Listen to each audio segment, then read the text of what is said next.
again engaged in the heartbreaking process of learning that unless he turns to spiritual things, he suffers another devastating blow from nature's automatic compensating mechanism.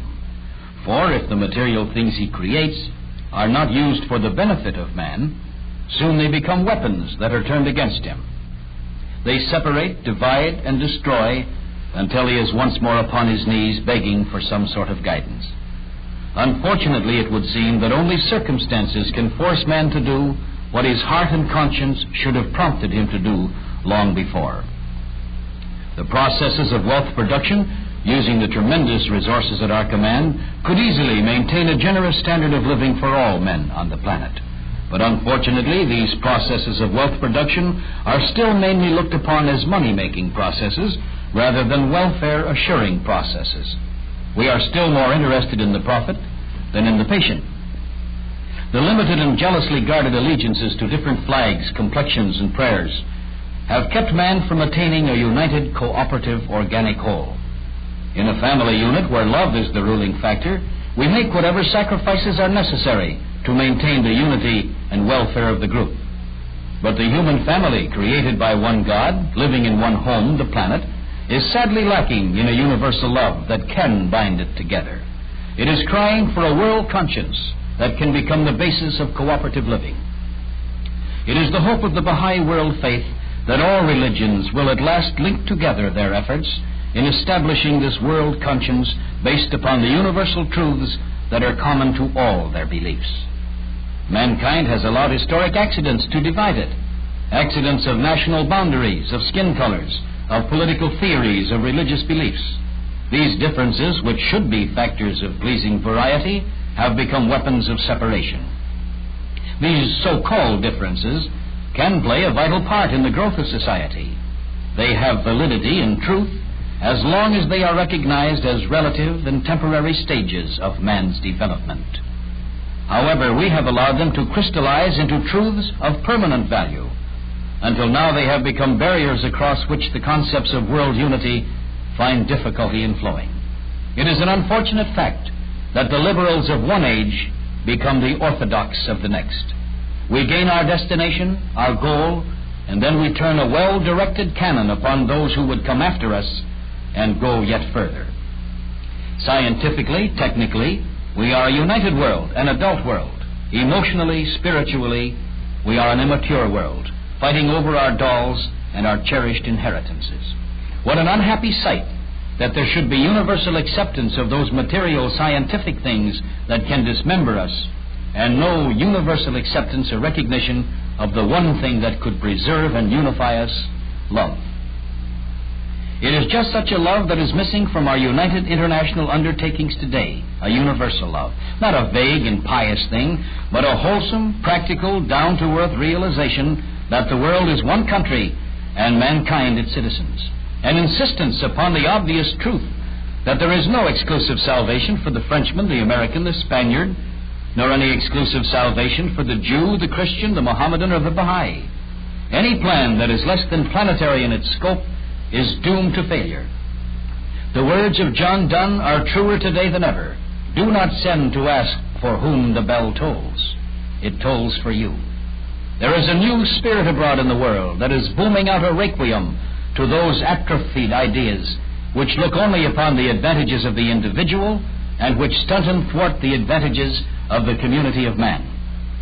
It sounds a death knell to a society which, we are told, can spend $3.5 million more for liquor, $2.5 million more for cosmetics in 1 year than it can spend for education. It tolls out the last rites to an age that can deliver streamlined cars in abundance when housing is at a premium, that can live affluent in wines and liquors when large portions of the population are impoverished for milk. The world toward which man is striving is one in which there will be both streamlined cars and ample housing. A world where there will be a harmonization between capital and labor to the advantage of both. A world with more money for books and microscopes. A world where the extremes of wealth and poverty will be abolished, yet a world where there will always be varying degrees of success based upon talent and initiative. Above all, a world in which a man can enjoy all the fine things of life, extracting all the throbbing, wonder, adventure, and joy out of living because of one thing. Why? Because he has not allowed material advantage and individual gain to come between him and his responsibility to his fellow man and to his God. Such a world could be a reality today if a man desired it. He has only to put into effect the law of love. This means a return to a wholehearted belief in God. This is the purpose of true religion. This is the challenge to all faiths, that they rekindle their lost fire. Baha'u'llah, founder of the Baha'i World Faith, has said, "The corrosion of ungodliness is eating into the vitals of a despairing society, and nothing but a fresh outpouring of its healing power can ever revive it." No one loves us, really. Our wives, husbands, or children, our parents, no one. They love the qualities that we possess, the kindness, the justice, the generosity. These are the things they love. And as we add these qualities to our lives, their love for us increases. And if we lose them, their love withers and falls away. And what is true of individuals is also true of nations. Unless a man reflects a love for all mankind in his heart, unless a nation pledges itself to the protection and welfare of all society, then neither can command the respect, devotion, or allegiance of those they might hope to lead. When Baha'u'llah wrote, "This handful of dust, the earth is one home, let it be in unity," he counseled that a man's glory should not lie in this, that he loves his country alone, but rather in this, that he loves his kind. These qualities which attract others to us and qualify an individual or nation for leadership can only be instilled in men's hearts by the law of love. This is not a foggy, ambiguous thing, this law of love. It is the only unifying force in the world. It holds the planets in their orbits, gives them order and harmony, holds our bodies together. In this form we call the law of love atomic attraction or affinity. All creation operates by this law. It is the same law of love, affection for a common ideal, that built our great nation, that built yours and the rest about the world. It holds clubs together, societies, nations, religions. Jesus said, "This is my commandment unto you, that ye love one another, even as I love you." When this love begins to wane, in whatever field it may be operating, it brings about the dissolution and death of the organism, whether it is the mineral, the animal, or the human kingdom, whether it is physical, social, or moral. When the law of love, atomic affinity, or common aspiration begins to lose its vitality, the organism disintegrates and dies. It is this law of love that is missing from the life of society today. No finer expression of the law of love can be found than in the Mosaic Code. There you will find provision as well as pity for the poor and the needy. The laws regarding the widow, the stranger, the orphan show a deep humanitarian spirit. This consideration for mankind rises to a remarkable height in the so-called Holiness Code of Leviticus, where there is a consideration for strangers and aliens that existed nowhere in the ancient world.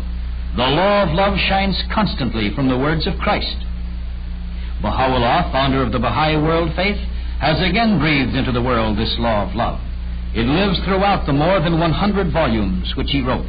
He has written, "Know thou that in every age all divine ordinances are changed and transformed according to the requirement of the time, except the law of love, which like a fountain always flows and is never overtaken by change." What is it that has enforced these laws as given by the world educators, such as a Moses, a Jesus, a Buddha, a Muhammad, or a Baha'u'llah?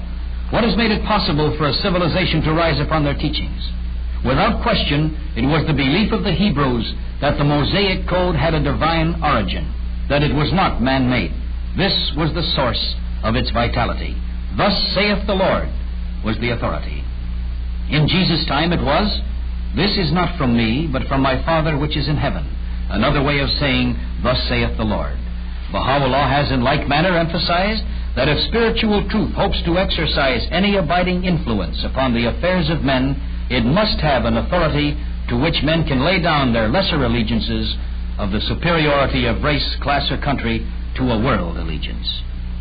No force, says Baha'u'llah, no power can restore and stabilize the world's prosperity today, but the awakening of man to a sense of the oneness of all the world in all of its social relationships. This means that he must eliminate all his prejudices of skin, flag, and prayer. And this can be brought about, Baha'u'llah tells us, by no other agency than a return to a belief in God. It must be a God far beyond the limited concepts of an unthinking world, not a God who commands, who points a finger, and who says, do this, do that, but an unknowable God, beyond definition or description, a God infinite, who works through channels called world educators, prophets, a Moses, a Jesus, a Buddha, a Muhammad, a Zoroaster, a Baha'u'llah, great spiritual leaders who call mankind's attention to the laws of God for the age in which He appears. Whether a man obeys or rejects these laws remains his own responsibility. He is not given a peremptory order. He is given an opportunity, and the choice is his. Just as all our knowledge of material things is widened in this age, so has our understanding of spiritual truth. There can be no blind acceptance in such an enlightened age as this. God's greatest gift to mankind, says Baha'u'llah, is His intelligence. Religion and science must go hand in hand, and any religion which is contrary to science is merely superstition. A religious education which is fitted to this age means a belief that there is in reality only one religion, and that all the great prophets have taught one and the same thing. It is one law of love flowing through them all. In Moses we see the seed, in Christ the bud, in Muhammad the flower, and in Baha'u'llah the fruit. All are equal, all are valid. They are separate stages in the development of man's understanding of the law of love as applied to the age in which he is living. It is not necessary to lower Jesus to raise Baha'u'llah, nor to lower Moses to raise Jesus, for their missions are one, their teachings inseparable. All have called mankind to the same truth, that lovers of mankind, these are the superior people of whatever country, belief, or complexion they may be. Men who have dedicated themselves to the service of society will find Baha'is in over 110 of the major countries of the earth waiting to spring to their assistance. Today, in over 2,500 localities of the world, there are Baha'is of every background of race, of faith, of nation, of economic strata, linking their efforts to those who stand for a world united politically, culturally, economically, and educated under a common curriculum. These followers of Baha'u'llah are devoted to the service of a world society which can be obedient to a world government based upon sound, universal democratic principles. They labor for a world that is coming to maturity, a world that is dedicated to human progress, in which the law of love has sanction and is vitally active in the lives and social affairs of mankind. And may the day soon arrive when a man may devote his life to the full development of the potentialities with which he has been endowed.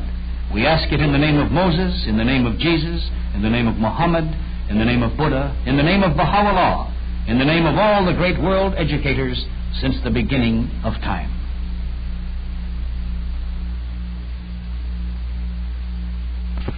John Robarts and Hands of the Cause on the long obligatory prayer. It has come to our attention, friends, that one of the highlights of the convention in Canada was an address made by the beloved hand of the cause, John Robarts. I'm happy to announce that John will make that same address to us now for our convention. John? Allahu Akbar.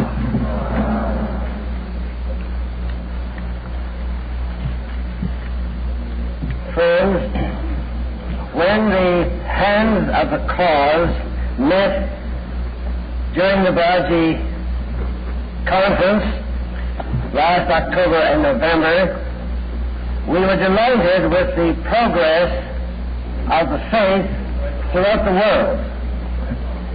But there were some reservations concerning our joy when we considered the home front. You'll remember that our beloved guardian, in his last letter to the American Baha'is, he spoke about the home front. That letter was dated September 21st, 1957. And he said then that if the deficiencies in the home fronts were not remedied immediately, that the whole plan could be mutilated and the prizes already won jeopardized. And he appealed to us not to let this one remaining opportunity be irretrievably lost. And after some consultation, the hands decided that I should come to Canada on a 6-month visit. I have had 4 of those months and have loved every minute of them. I have found in visiting the communities in all of Western Canada and Ontario that all the way through in every community we have the most dedicated souls who are devoted to the faith and would give their very life blood for it at any time. I have no doubt this applies all throughout the United States. All these people just dying to serve the cause, but there seemed to be a feeling among many of them that they could not teach. They wanted to teach, but they had been frustrated. They just weren't able to make contact. They had found that their friends were not interested, and they couldn't keep on trying to persuade them. And I liken this feeling to a sales organization, where if a salesman goes out to sell his product day after day after day and never makes a sale, the time soon comes when he becomes so discouraged and his morale so low that he just cannot go out anymore. It seemed to me that many of the Canadian Baha'is were feeling this way. And when we add to that the fact that Baha'is as a whole are not trained salespeople, and they are attempting to sell one of the most difficult products in the world, a religion with a strange name that nobody seems to want, that it is understandable that these Canadian friends should have become discouraged and just not know how to go about selling. So in our consultations throughout Canada, in all these conferences we had in every place, we developed the theory, the idea, that there are 2 factors that the ordinary sales organization does not have, but that we have. And they are, first, the promised assistance of God to all those who arise to serve Him. And the second is the functioning, or the proper functioning, of the local spiritual assemblies. So we took these 2 factors, which we have in our favor, that the ordinary sales organization does not have, and developed them. And we worked out the fact that, in the first place, it seemed to me that there are many Baha'is who have an intellectual acceptance of the faith, but they don't have it in their hearts in many ways. For instance, we all know that God does assist everyone who arises to serve Him. We know it because we read it in the teachings. But I think many don't believe it. In other words, they have it in their head, but they haven't got it in their hearts. And this is where we must get it. We must know that God does assist every one of us when we arise to serve Him. Now we also know that throughout Canada and the United States, in every town, village, hamlet, city of the world, there are hundreds and hundreds of waiting souls, people waiting to know about this revelation from God. They are all around us. It is like fruit. When you go to take a fruit off a tree, there is some fruit that is ready to eat now. There's another fruit right near it that will be ready in a week or a month. Today it's hard, but there are some that are ripe and ready now. And there are people waiting in despair for the love of God, and we must reach those people. Those are the ones. Now, we developed the thought that God will guide us right to these people. People who are waiting for us to come to them and bring them the faith of Baha'u'llah. These are the ready, waiting souls, and friends, on this continent there are millions and millions of them who, as soon as they hear about the faith, they will embrace it, and they will thank God that you brought it to them. We must know this in our hearts, not just in our heads. So on this basis, we went further to develop how do we make sure that we can obtain this assistance of God when we want it, and that He will guide us to these waiting souls. So we spent some time on the thought that in order to obtain this assistance, we must in ourselves develop a greater intensity of devotion to the faith. A real intensity of devotion. And we do this by using the prayers, by studying the Word, and by going out to teach. Now, on the question of prayer, in each one of our sessions, we spent from a half an hour to an hour discussing the long obligatory prayer. It is my feeling that this is one of the most important writings of Baha'u'llah. And it seems there are so many Baha'is who never use it. I wish I had time to spend a half an hour on that prayer alone, because to me this is the key. If we will use this long obligatory prayer often, and many people are now, many Canadians are now saying it every day, and finding they have tremendous support. Of course, we all know the Tablet of Ahmad and many, many other prayers. But we have majored on the use of the long obligatory prayer, suggesting that it be used first thing in the morning. Now, many communities decided that they would do this, that they would use the long obligatory prayer.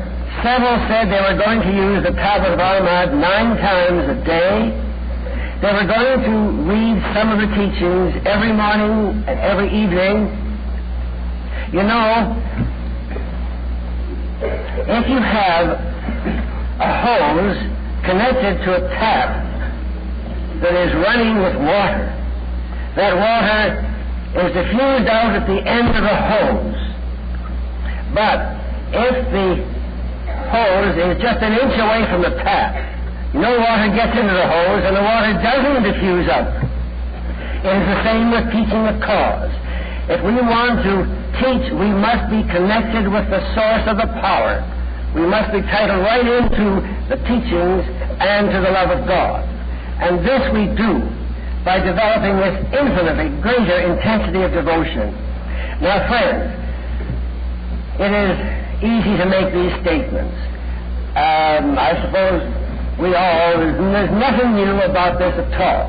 The only thing new that I have to bring you is a little evidence of the fact that this works. We know that Bob told us this. We know that Baha'u'llah told us this. We know that Abdul-Baha told us this. We know that our beloved Shodi Effendi told us this. Now, I want to add the fact that the Canadian Baha'is have also told us this, and I want to give you a little bit of the evidence that they have. Since we've had these meetings, I have had a real deluge of letters from Baha'is all over Canada, telling me of their experiences in using these prayers and praying to be guided to the waiting souls and to be guided as to what to say when they got there. So I'm going to read you a few excerpts from some of these letters. I wish I had time. I could read for an hour or 2 hours alone from these letters, but I shall just read little, perhaps one sentence out of a few letters. And my purpose in doing this is so that you will see that this is working in Canada. And perhaps you don't need this in the United States in the same way. But if you do, it will work here too. Now the first letter, I'm going to read more than an excerpt of it because it is a particularly beautiful one. It is from a girl, a young girl of about my age. What are you laughing about? She told me the night of our meeting, she said, John, I have nobody to teach. There isn't one soul. I have no contacts. All my friends I've ever had have heard about the faith, and they will not listen anymore. I have no place to go. But she said, I'm going to try this out. I don't know whether this is right or not, but I'm going to try it. I'm really going to storm the gates of heaven and see if God won't guide me through some waiting souls. Now here is her letter, or here is a part of her letter. The night after our meeting, I went home and prayed very hard. I used the long obligatory prayer and several others. I had to meet new people and did not know how. Reading the paper the next morning, a small ad announced a 15-week series of drama classes. I immediately applied and was accepted. Not knowing what the course entailed, the first evening found me on the floor doing physical exercises. It was a painful procedure for these old bones, but it paid off well.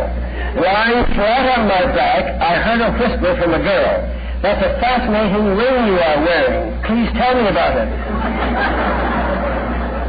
In my haste to sit up, I nearly broke every bone in my body. But my face was shining and I was ecstatic. After class that first evening, over coffee, the message was joyfully given to 10 new people. Result? In 3 weeks, a declaration from a wonderful soul, waiting, prepared to give her life and love to the higher law. She is on her knees, thanking God that she can bring her children up the Baha'i way. She is being accepted into the faith at Nauruz. She is moving to a larger house so she can teach. Don't stop reading. There are more surprises. Another student from the same class came to see me 2 nights ago, and after 6 hours of ecstatic and enthusiastic exploration of the teachings, we were on the floor with maps, books, pamphlets spread all around, suddenly said, thank God he sent you to our class. I have been a Baha'i all my life, and I didn't know it. He instantly declared himself. I was spellbound. I wept. My heart was bursting with exquisite joy and gratitude at the confirmations of the Spirit that were being showered upon us in torrents. 2 new believers in 1 month out of a class of 10 is not a bad percentage, don't you think? But that's not all. There's a third.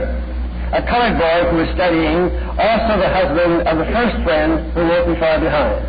Things are happening fast and furious around these parts. We are all stimulated and encouraged. If this isn't guidance, what is? So I would advise the Baha'is to join a physical exercise class. Be sure to wear their Baha'i rings. Broken bones will bring a new believer in every time. And she ends up, isn't this a riot at my age?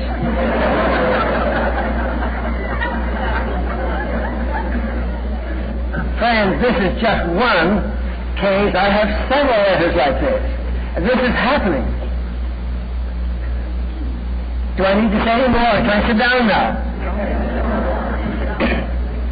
Well, now here's another, just one paragraph.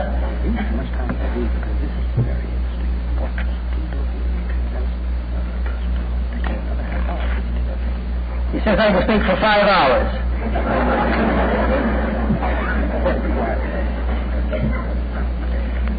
This is a letter. It is a 4-page letter, but I just give you one excerpt from it. From a girl, she and her husband have been in this town in Canada for 7 years. And they haven't brought in any believers, nor have they done any teaching for some years. But they said they certainly were going to do some, and so she wrote a letter telling of her first real experience, and she said, I was saying the long obligatory prayer about an hour before I was to leave for that meeting when the strongest conviction came over me that I would tell someone about the faith that evening. I just knew I would. And she did.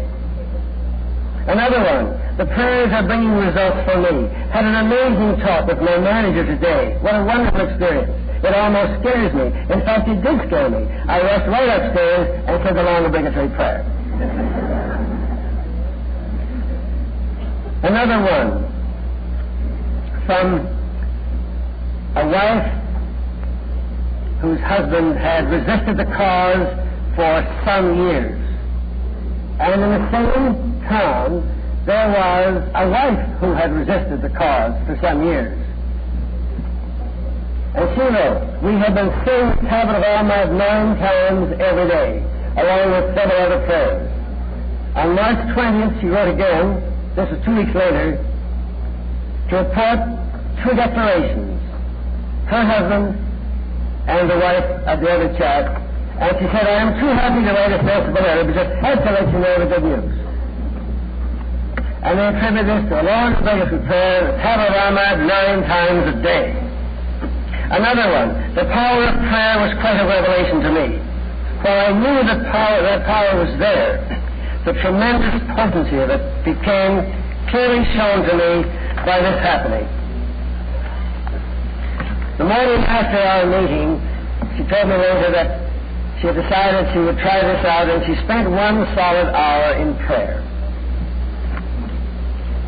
She said, I used the tablet of Almighty, the long obligatory prayer, the prayer for Canada, other prayers, and within 5 hours, one of my friends quietly asked me to assist her in writing her letter declaring her wish to become a Baha'i.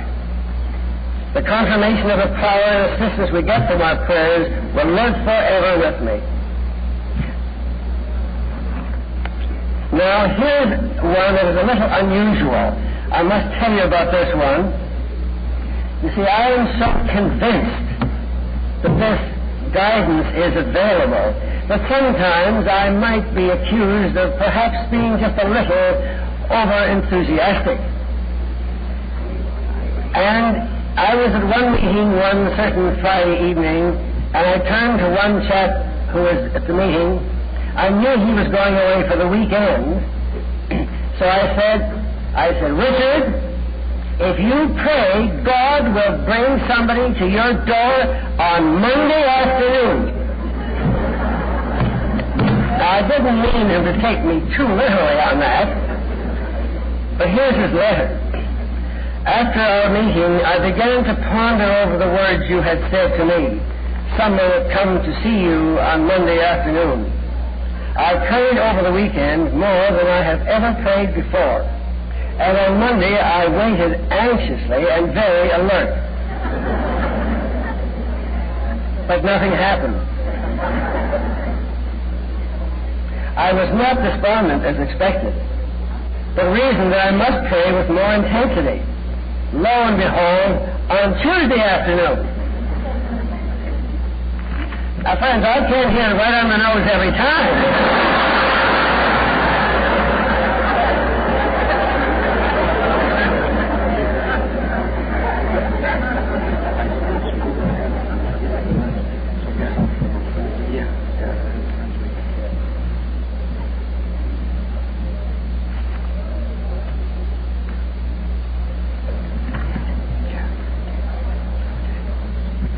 Friends, we have a very unexpected and wonderful surprise for you. Our beloved hand of the cause, Bill Sears, has just arrived.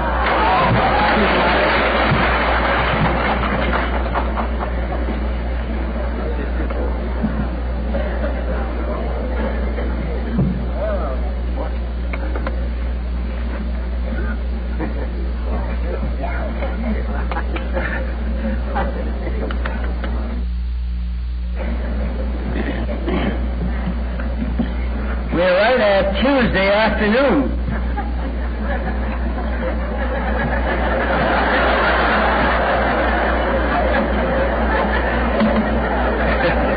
You'll never guess what happened. This was another place in Ontario where this chap and his wife had been for several years, and they had no contact. But on Tuesday, it took God a little time to get going on this one. But on Tuesday afternoon, a man came in and his wife, and that started their first fireside, and they came back 2 evenings later. That's just that. Now, another place in Ontario where there had been little teaching and where they were a little skeptical about all this, the fact that if you really prayed with this great intensity of devotion that God would guide you to somebody, this chap wrote a few days later, and he said, a woman telephoned to say that she's one of a group of 5 who want to study the Baha'i faith. Friends, can you beat it? Do you think it works? For the first time, this letter goes on, for the first time everybody is both praying and teaching.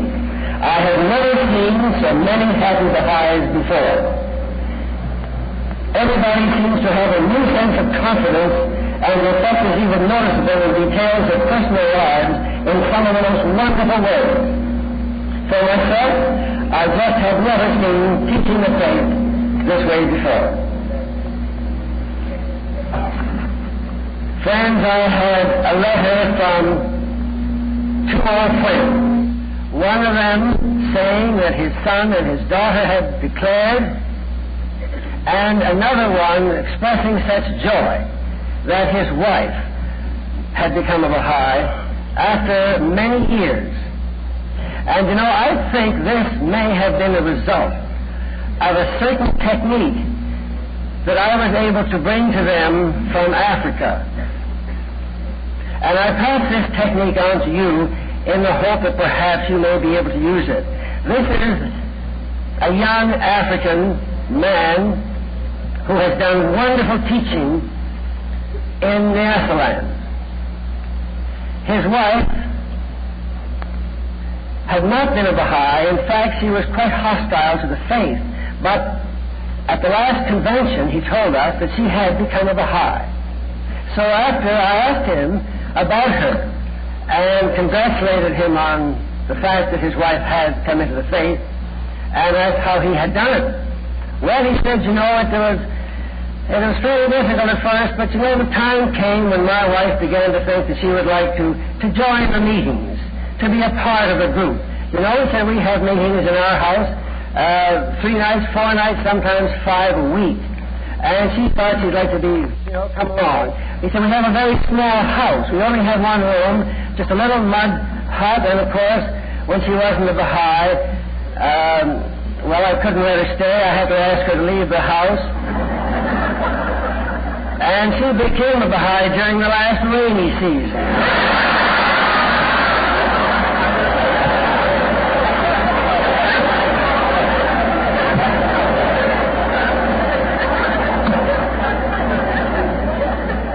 You know, in Canada, we've had, since I told this story, we've had a deluge of wives coming into the faith. And some husbands have too. Now, I'm glad to pass this African technique on to you. But I do with a request that you write and tell me how it works when the first time you try it. Now, there are so many other of these letters. One guy writes, I've been saying the Tablet of Ahmad 9 times, every day. The main thing is, I find that the people I already know seem to be drawing closer to me, and I feel so much more love for them and for everyone else I meet. Friends, I wonder if I need. Well, here's one other I should read. Here is a dear friend of mine who writes,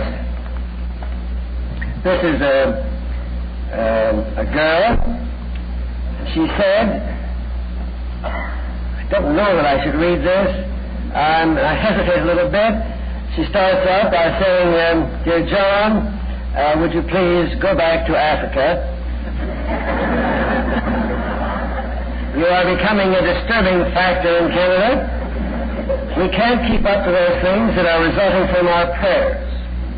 We shall have to stop praying, or we shall become too exhausted to carry on. The things that are happening to us are knocking us all out. This is a small community, and they reported that they had 5 new Baha'is in 1 week.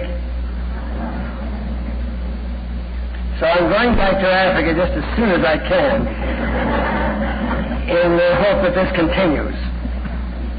On the question of the long obligatory prayer, I had one letter of some pages from one chap who wrote most enthusiastically about it, and from his letter I quote this. On the day following my use of the long obligatory prayer, my attitude and actual experience seems to be much different and better than on the days I failed to use it. One might say even there is a qualitative difference in the kind of day I have, and never once has this prayer let me down. Friends, there are so many things we could say, but you all know them anyway on the importance of this. Now, I think the last letter I shall read from is this one from a girl who had been a Baha'i for several years and had done very little teaching. She said, I've called myself a Baha'i for a long time, but have not been a praying Baha'i. A whole new world has opened up, indescribably more wonderful than that which opened when I first heard about the faith and accepted it intellectually. How shoddy and threadbare that seems now in comparison with this. I praise God for it. A friend, she spoke about a friend who came, the doors opened, and we talked about the faith for 2 hours.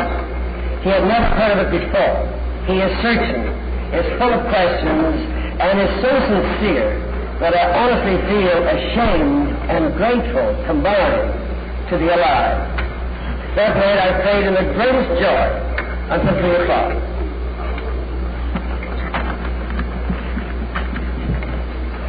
Friends, this is the experience in Canada.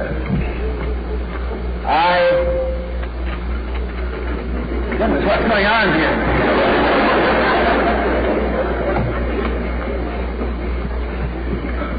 Any more? This is happening everywhere. I've had people telephone me, come to see me, write me many letters that I haven't quoted from here, suddenly saying they have come alive. And it is due to the fact that they have begun to use these prayers, and especially the long obligatory prayer. It's a strange thing to me how few people seem to know that prayer. Now, this may not apply in the United States, but in Canada, everywhere. And the reason I developed my respect for it myself was some years ago I visited a community, and I came back and reported to a very close Baha'i friend of mine that there were great troubles in this community. Great disunity. Well, he said they're not using the long obligatory prayer. Well, I thought this was rather a dogmatic statement. Well, I said, why do you say that? Well, he said people who use the long obligatory prayer don't have that kind of a problem.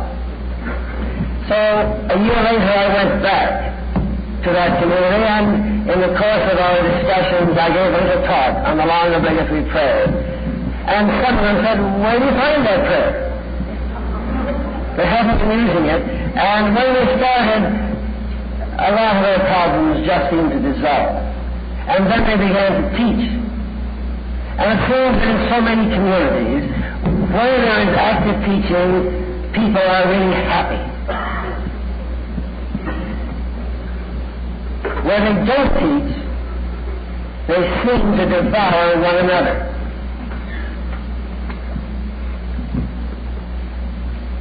It seems that we must, in order to win the crusade goals, and of course we are going to win them, there is no doubt of that, but we need to develop this greater intensity of devotion. I think of Mr. Benani, who was the first hand of the cause in Africa, and one whom Shoghi Effendi loved very much and praised very highly. I remember one time Mr. Benani, who is a man of great humility, a great servant, and has done tremendous work in Africa.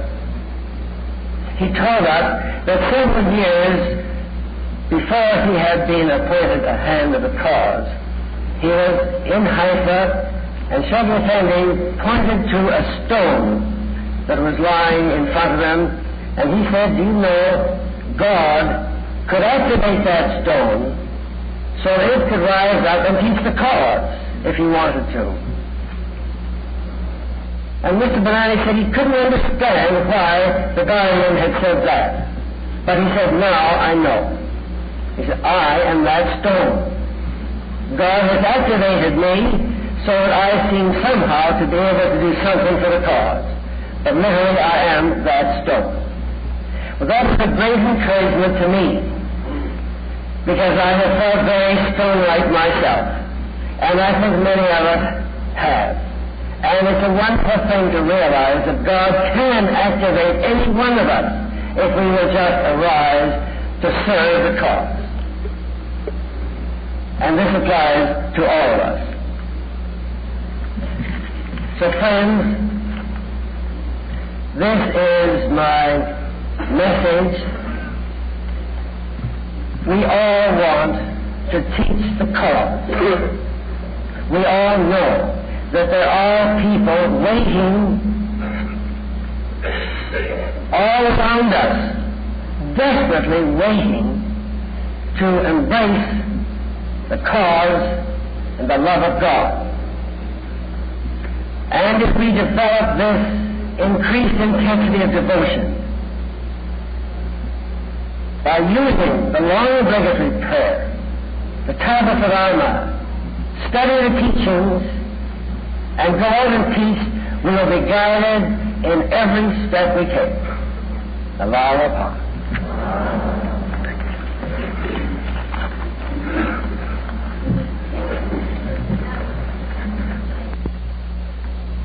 Friends, our cup of joy truly runneth over. We hadn't expected our beloved hand, Bill Sears, would be here at all for this convention. Often since the Howard, I thought we need him too. And so he is here. And I want him to come forward immediately to greet you and to say what is in his heart. No.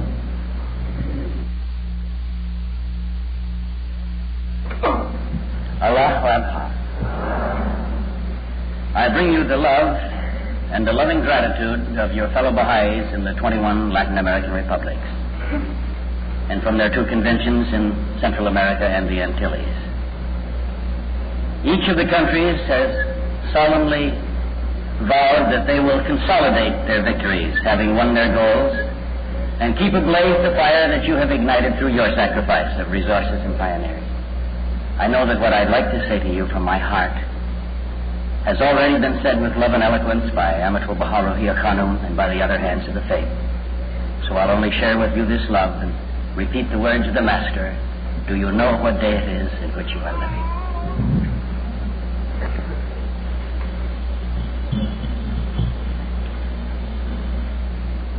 This is a morning for inspiration, friends, and how blessed we are to have four beloved and revered hands of the cause with us, including our own Amatul Baharuhiya Khanum. Let us hear now from the Roy Iris, hand of the cause.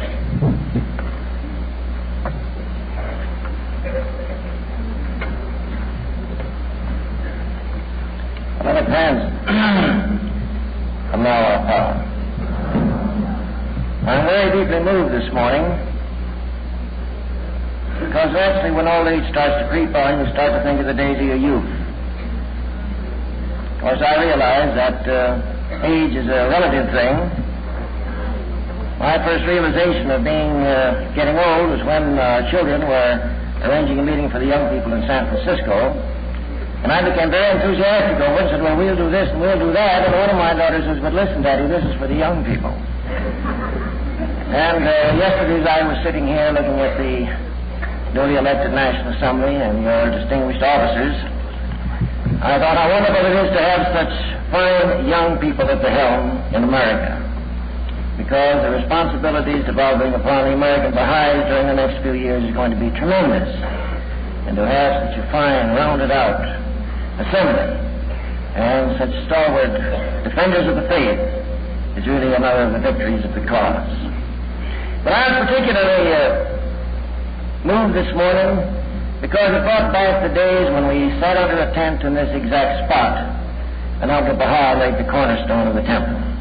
Sophie Lading is smiling to me, she was here. But we were all sitting around on the ground and on the floor just like this.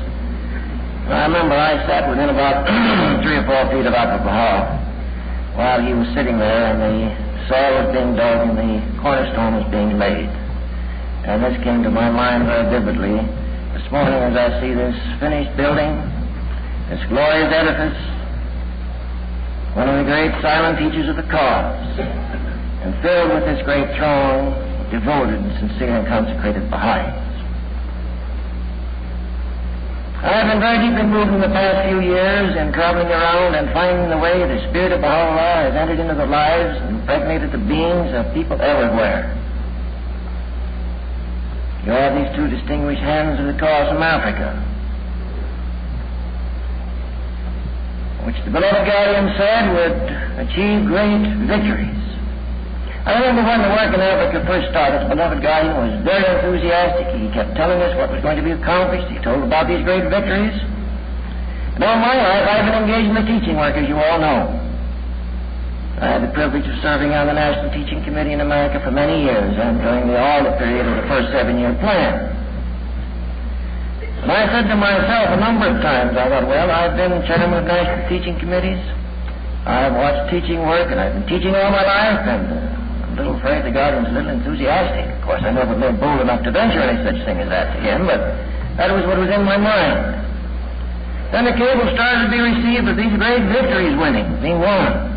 One evening in particular, he was very happy. He'd had some cables, and from my dear brother and a co-worker, the distinguished hand of the called Musa Banani, telling of these great victories. And he spoke about it in some detail. And then when he got done, he looked at me. He said, you know, when I first started to tell about these great victories, I'm afraid some of you didn't think I knew what I was talking about. The guardian never missed anything, and he knew constantly what was going on. I wanted to tell you, I don't know whether John shared with you what I think is one of the most interesting stories that came from out of Uganda. And that was the young man, the young Negro, who was very enthusiastic about the cause. He was actually teaching before he was a Baha'i. And the friend said to him, well, why don't you become a Baha'i? Well, he said, after a while. So finally they started to press him again. He said, you know, we believe in polygamy down here. And the guardian has ruled that any man who has more than one wife, before he becomes a Baha'i, can keep all the wives he has. And he says, I'm really in love with a young lady. I want to marry her before I become a Baha'i. It would only make my 3rd wife, but he said I wanted to do that so that I could have her. On the contrary, I wanted to tell you of an experience that moved Sylvia and myself very much when we were in Swaziland. The Yarrows down there have done really tremendous work. They've conquered that country. And the paramount chief is very friendly to the cause. 2 of his children are Baha'is. And on the official records of Swaziland, the Baha'i faith is recorded as one of the official religions of the state. And on the ballots and on the registration, when they register to take the census, it is indicated the different religions, and Baha'i is printed down as one of the religions, showing it has been officially recognized and accepted by the state as one of the official religions. Well, their favorite daughter is the Princess Kanali. Very remarkable young lady, beautiful girl. And while they're at the island, they invited her to come spend the weekend. So we had many hours together, talked and visited and discussed the cause. And those of you who know Africa know the condition of the women there. And what moved her so much is one day she said, I have been reading the Dawnbreakers. She said, I want to become the Caroline of Swaziland. And then I'm also thinking of the Intercontinental Conference, which we had in Jakarta and Singapore, meeting those native peoples in those areas. These native people from the Indonesian islands, from Mentawai Islands, where Dr. Mahathir has done such tremendous work, and is now, a few years ago there were no Baha'is. I think I mentioned this now, there are some 6,000 Baha'is. Some of those were present at this, what was to be the conference in Jakarta. But we had a chance to meet with all of them and talk with them. And we showed them the portrait of Baha'u'llah. Such reverence, such respect, such devotion.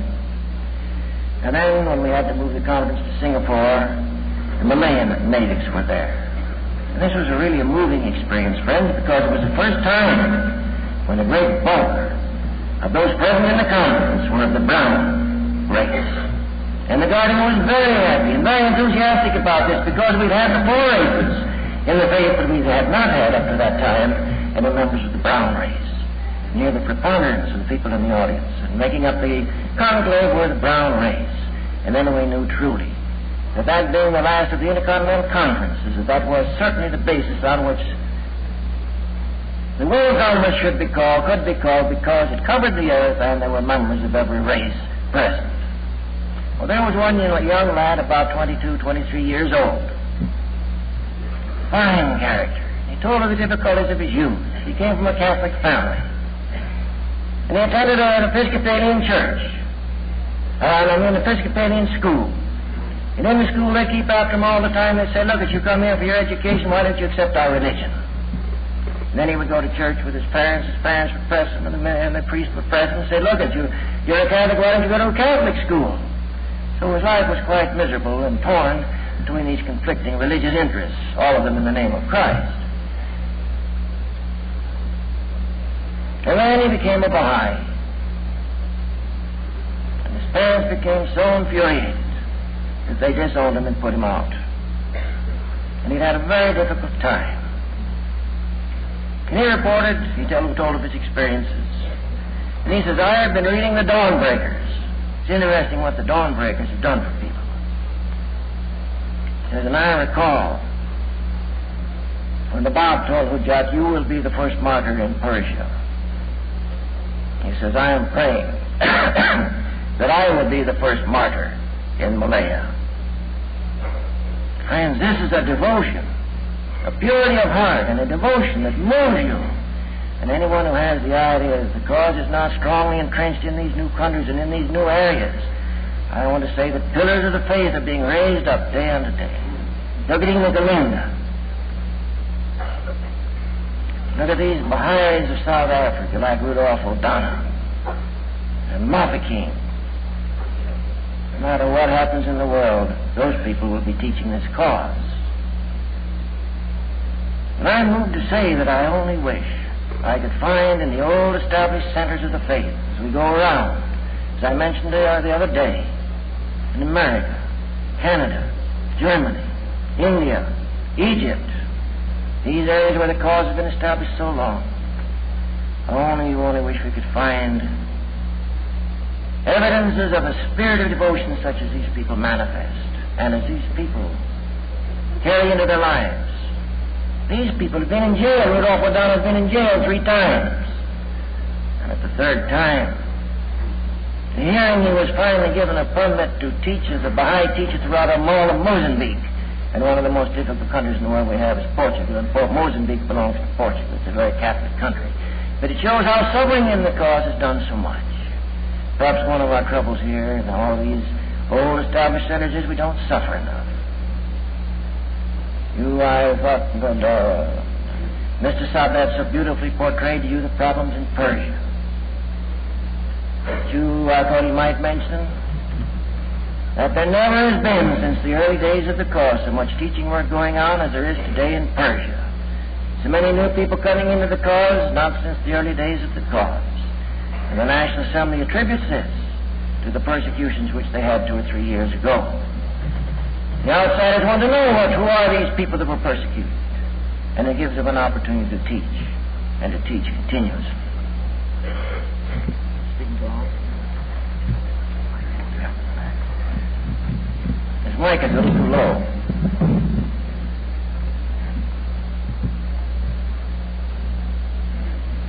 I mentioned to you briefly the other day how distressed the Guardian was and how sad when we first arrived in Israel, the Holy Land, and how as this crusade developed he became happy, became enthusiastic. Different ones who made pilgrimages in the earlier days and then came to see the Guardian and said, I just can't believe it's the same human temple, because he is so vigorous, so enthusiastic. And all of it depended upon the word that came from different parts of the world. If he received messages of successes in the cause, he was enthusiastic and happy. If he received bad news, then he was distressed. And his distress was very, very deep.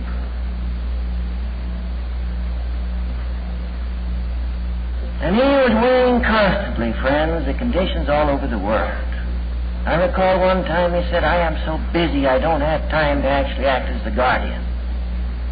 People write me letters, and they ask questions, and they've all been answered, and they're in the books, and they've been published, and yet they write and ask me these questions. Pilgrims would come and sit down at the table opposite the Guardian, and I'd ask if they could ask a question, and say yes. And they'd ask a question and say, but look at that, it was published in the American Baha'i News just 3 months ago, the answer to this question. And these were things of this nature that kept the Guardian pressed down. He said, I am so busy that I do not have the time to carry on the creative work which is necessary for the Guardian of the cause. He said, I have to consider the health of the Baha'i world. I have to consider the health of every country and every nation. I have to consider what I can do to stimulate the Baha'is so they can carry forward and win these great victories. I have to consider what is the next step in these crusades to be taken, because that is my work. And those are the things that I should be engaged in doing. As I say, the activities of the friends made up his health or his illness. It was an odd thing. We'd wake up in the morning and everything would be wrong, be gloomy. And suddenly we'd find that the Guardian was not well. Or we'd wake up and it'd be storming out and raining, but everybody was happy and enthusiastic. Then we'd find out that the Guardian was well, and had received some wonderful news somewhere and was very joyous and happy. His whole spirit dominated everything. One evening he was talking about this question of the fact that in the old established centers of the cause, the faith seemed to have lost its stimulus, seemed to have lost its dynamic. It was not moving forward the way it should. And he was asked, what is the reason, Shoghi Effendi, for this condition? And the beloved Guardian made this reply, which I'm going to share with you, because to me it is very significant. He said the condition of the cause is affected by 2 things. One, it's affected by the condition of the world at large. That in all these established centers they are civilized. They have all the facilities of human comfort. They're distracted. They have radio. They have television. They have all of these things and they don't know what to do. They're steeped in a sea of materialism, and that materialism is engulfing the whole cause. The second are the Baha'is themselves. The Baha'is are not properly consecrated in the cause. They are Baha'is through the mind and not through the heart. They understand the cause, but they don't live the cause. And where the living is done, the degree to which they're moving forward, unfortunately, they are involved in this vortex of materialism in which they live. And they have not been able to orient itself to the Baha'i way of life rather than to the way of life in which they live in the outer world. This is a very subtle and important point, friends, that if even to the degree that we consecrate ourselves and serve in the cause, we should be sure and do it according to standards of teachings and not the standards of the civilization in which we live. This is most important. Because if we simply take and act as a Renaissance within that civilization, we've accomplished nothing. But if we set up the Baha'i way of life, that is the source of salvation. And if you please, that is the kingdom of God on earth. And that is the thing I'm afraid we're all short of. We're short of it in every one of the established communities that have come under the influence of the materialistic development.